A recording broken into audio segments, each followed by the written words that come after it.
আজ ২৮ মে বিশ্ব নিরাপদ মাতৃত্ব দিবস।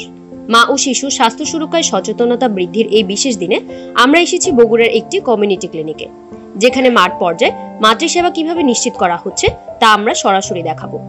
এই বছরের প্রতিপাদ্য বিষয় মাতৃস্বাস্থ্য সেবায় সমতা, কোনো মা যেন পিছিয়ে না পড়ে, যা প্রান্তিক পর্যায়ে প্রতিটি মায়ের কাছে স্বাস্থ্যসেবা পৌঁছে দেওয়ার গুরুত্ব তুলে ধরে।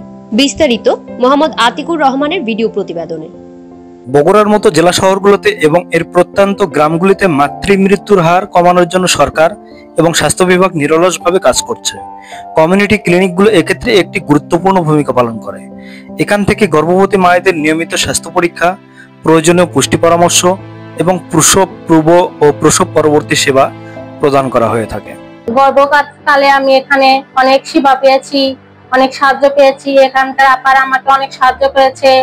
বাচ্চা পেটে থাকা অবস্থায় আমাকে অনেক হেল্প করেছে, ওষুধ পাতি দিয়েছে, খাওয়ার কি কি নিয়ম আছে সেগুলো শিখিয়ে দিয়েছে। আমি তো চেক আপ করতাম।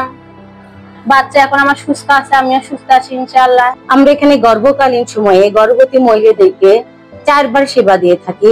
উচ্চ রক্তচাপ পরীক্ষা করি, ডায়াবেটিস আছে কিনা, শিশু নড়াচড়া আছে কিনা, এবং এগুলো আমরা খেয়াল রাখি। পাশাপাশি iron tablet, calcium, vitamin B কমপ্লেক্সটা দিয়ে থাকি। মা ও বাচ্চাকে আমরা 3 বার প্রসবের পরে আসতে বলি, তাদের ফলো আপ করি। এবং যদি প্রসবকালীন সময়ে তাদের গর্ভবতী মহিলাদের কোনো সমস্যা হয়, আমরা যথাযথ জায়গায় রেফার করি যাতে তারা ভালোভাবে প্রসবটা করতে পারে। এবং আমরা তাদেরকে বলি যদি প্রসবকালীন সময়ে যাতে তারা প্রশিক্ষণ প্রাপ্ত ধাত্রী দ্বারা প্রসব করে, এতে মা ও শিশু দুজনেই সুস্থ থাকে। এইভাবে আমরা সেবা প্রদান করে থাকি। যদিও কমিউনিটি ক্লিনিকগুলো প্রাথমিক সেবার মেরুদণ্ড, তবে জটিল প্রসব বা জরুরি অবস্থায় মায়েদের দ্রুত রেফার করা হয় উপজেলা স্বাস্থ্য কমপ্লেক্স বা জেলা সদর হাসপাতালে। বগুড়া স্বাস্থ্য বিভাগও এই রেফারেল পদ্ধতি কার্যকর রাখতে সচেষ্ট। তবে এখনো কিছু চ্যালেঞ্জ রয়ে গেছে, যেমন প্রত্যন্ত অঞ্চলে সেবার সহজলভ্যতা, পরিবহন ব্যবস্থা এবং অনেক ক্ষেত্রে সচেতনতার অভাব। আমরা একটু জানতে চাচ্ছিলাম বগুড়ার মাতৃমৃত্যু হার কমাতে আপনাদের আসলে করণীয়। আমি ডাক্তার মাফরুহা জাহান, সিনিয়র কনসালটেন্ট। আমি 250 শয্যা বিশিষ্ট মোহাম্মদ আলী হাসপাতালে আছি। বগুড়া বলতে সারা বাংলাদেশে 2024 সাল অনুযায়ী মাতৃমৃত্যুর হার 85%, অর্থাৎ আগের 2 বছরের তুলনায় কিন্তু মাতৃমৃত্যু হার বেড়ে গেছে। সেই হিসেবে বগুড়াও যেহেতু বাংলাদেশের একই ইয়াতে পড়ে, আমার এখানকার মাতৃমৃত্যু হারও বেশি। এর পিছনে বেশ কিছু কারণ আমরা পাই, যার মধ্যে প্রধান কারণ হলো অ্যান্টিনেটাল চেক আপ, অর্থাৎ গর্ভাবস্থায় যথাযথভাবে চেক আপে না আসা। স্বাস্থ্য কমপ্লেক্স হোক, কমিউনিটি সার্ভিস হোক, ডিস্ট্রিক্ট বা মেডিকেল কলেজগুলোতে সবচেয়ে বেশি যেটা অভাব থাকে সেটা হলো চেক আপে না আসা। ফলে জটিলতা বাড়ছে, ব্লিডিং থেকে রক্তক্ষরণ, অতিরিক্ত রক্তক্ষরণ, প্রসব পরবর্তী বা সিজারের জটিলতা, এক্লাম্পসিয়া এবং কিশোরী মাতৃমৃত্যু, এইগুলোর কারণে মাতৃমৃত্যুর হার বেড়ে গেছে। স্যার, মাতৃমৃত্যু হার কমাতে আপনাদের ভবিষ্যৎ পরিকল্পনা কি? আমাদের মাতৃমৃত্যুর এখন বর্তমান হার হচ্ছে প্রায় আপনার 165 পার লাখ লাইভ বার্থ। তো এর ভিতরে আমাদের এটাকে এসডিজি যেটা, সেটা হচ্ছে 70-এর নিচে নামায় নিয়ে আসতে হবে 2029 সালের ভিতরে। তো আমাদের যত মাতৃমৃত্যু হয়, এই মাতৃমৃত্যুর 50% হয় হোম ডেলিভারিতে।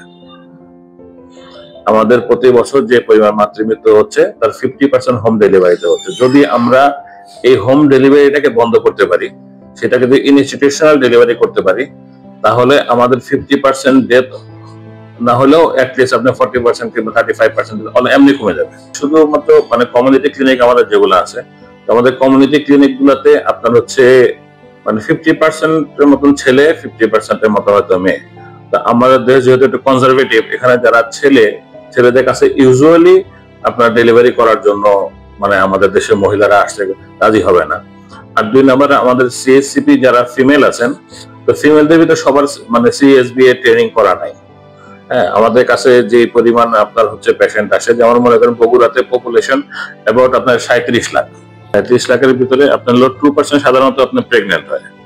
হ্যাঁ, তাহলে 74,000 হলো ডেলিভারি আমাদের প্রতি বছর বগুড়াতে হবে আর কি।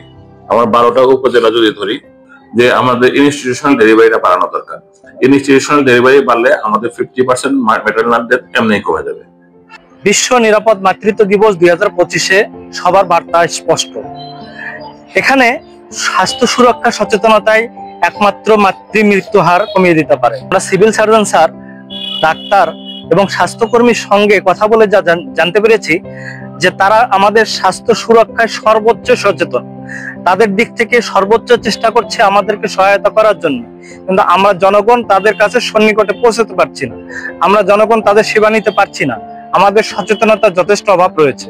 এক্ষেত্রে সবার পক্ষ থেকে সবাই সবার জায়গা থেকে সচেতন হওয়াটা খুবই জরুরি, তাহলেই নিরাপদ মাতৃত্ব সুরক্ষা নিশ্চিত হতে পারে, একজন মায়ের জীবন বিপন্ন থেকে মুক্তি পেতে পারে। বগুড়া থেকে আতিকুর রহমান, দৈনিক দেশ বুলেটিন।